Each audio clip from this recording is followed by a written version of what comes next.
All our pastor ever talks about is growing the church. All our pastor ever talks about is reaching people in our community. All our pastor always talks about is reaching people that are not currently a part of our fellowship. I wish he would just focus more of his attention on us. Ever heard that? Maybe not articulated exactly like that, but I bet you've heard something very similar to that.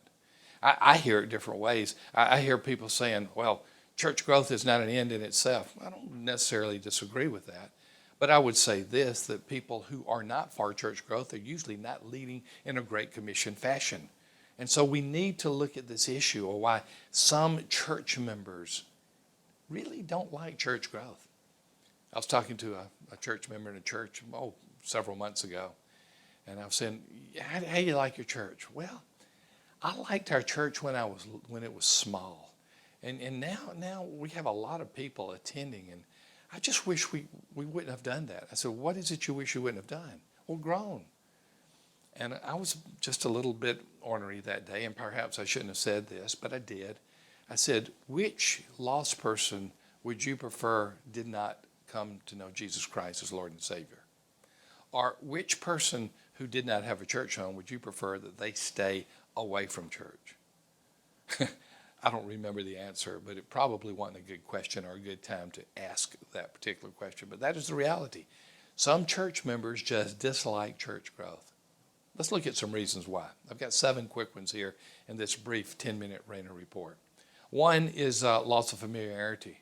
We love to be around people we love to be around. We love for things to stay the same. Many of us travel the same path to work each and every day. Many of us like to sit in our same chair and in our family room every day. Many of us like routine. And when a church grows, it's not the same church it used to be. I can only imagine Jerusalem one day and Jerusalem the next in the early church when it exploded with growth. They are losing familiarity. And when they lose that familiarity, there's a discomfort as a result. Number 2, loss of memories. Think about it. The worship center that is now being just demolished because the church has grown so much and they need to put something else there. And maybe you got married there. Maybe your children or grandchildren, there was some significant event that took place. Maybe there were stained glass windows that are no longer there as a result. It's memories. And once those memories go away, physically, we think that we get uncomfortable with it. And what brought about all this change? Church growth. We would have never had these things happen if the church had not grown. Another reason that church members are often dislike church growth is loss of comfort. The familiarity, the steadiness, all the things that are sameness for us, that brings us comfort. Change brings us discomfort. Church growth brings change. That brings us discomfort. Now, let's be honest about this. We cannot keep things the same, comfortable way, even if we do nothing. If a church does not grow, it's going to decline. It's one of 2 choices. But many people feel comfortable with their same group of people that are always around them. And even if the church declines, my group of friends, my 4 and no more, are still with me. So you do have that loss of comfort. This next one is one that is not always articulated, but I think we need to get it out into the light, and that is loss of power. Let's just use a man, for example. You had this man who was kind of the patriarch of the church. When he spoke, the old E.F. Hutton commercial, when he spoke, everyone listened. And he ultimately was the one that we had to look to get the budget approved or to call the next pastor or for any changes. But then the church grows, and that guy loses power. Now, sometimes when the power goes away, such patriarchs or similar leaders handle it well. And they understand that it's better to have new people, new Christians, people who are not in church coming to church. But sometimes you have some of these power brokers that are in church because of the power. They just say, I am here for that reason, even though they would never articulate it. And when they lose that power, they can become a bit ornery, if not downright vicious in their responses to you. I can think of one church where a power broker, for several reasons, change in the church, growth in the church, was forced out of some of his leadership positions because it's just too big to lead anymore, not because he did anything wrong, but one of the consequences of that is that he got mad and he went after the pastor and he tried to have the pastor fired. Loss of power can be one reason that many of these church members dislike church growth. Another reason, number 5, loss of perceived intimacy. Now, what I mean by that is a sense of closeness.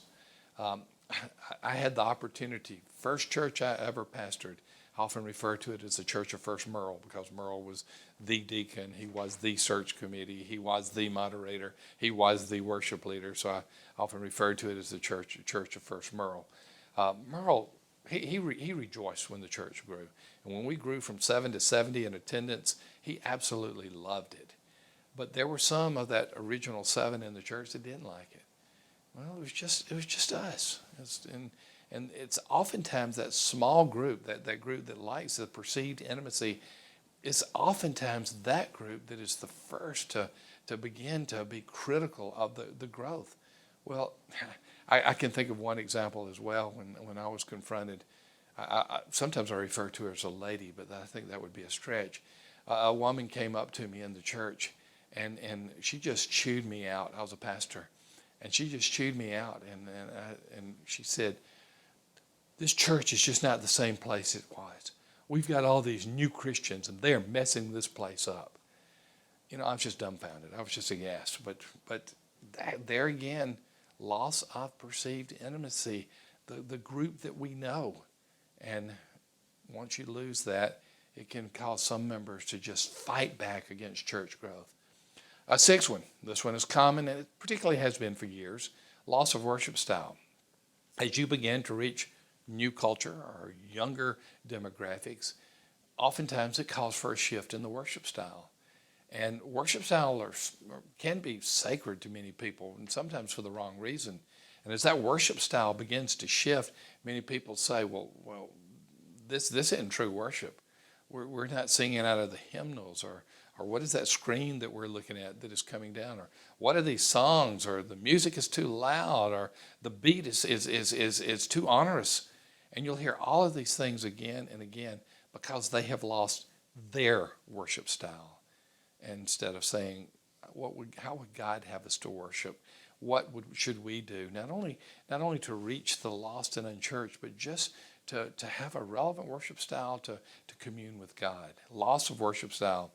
Another thing is loss of worship time. When you grow, you may not be able to have just the 11 o'clock worship service anymore.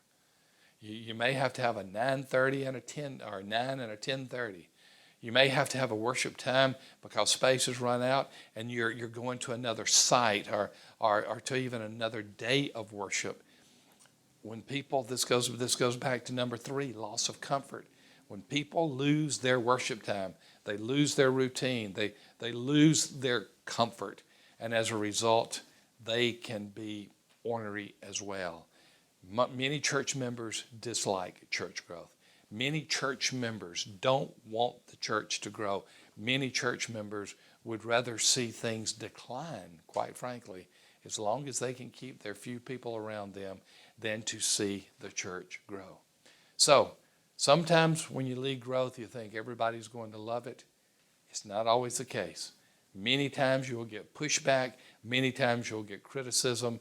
Many times you'll find it tougher to lead growth in terms of your church members than to actually lead during a period of decline.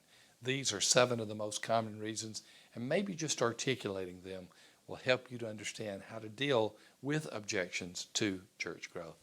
As always, I want to thank Costco, our sponsor. They've been our first sponsor for the Renter Report, and they continue to be. Costco is a design build firm. I've recommended them to hundreds of places, and quite frankly, I've never heard a bad word about the work they do. Nothing but praises.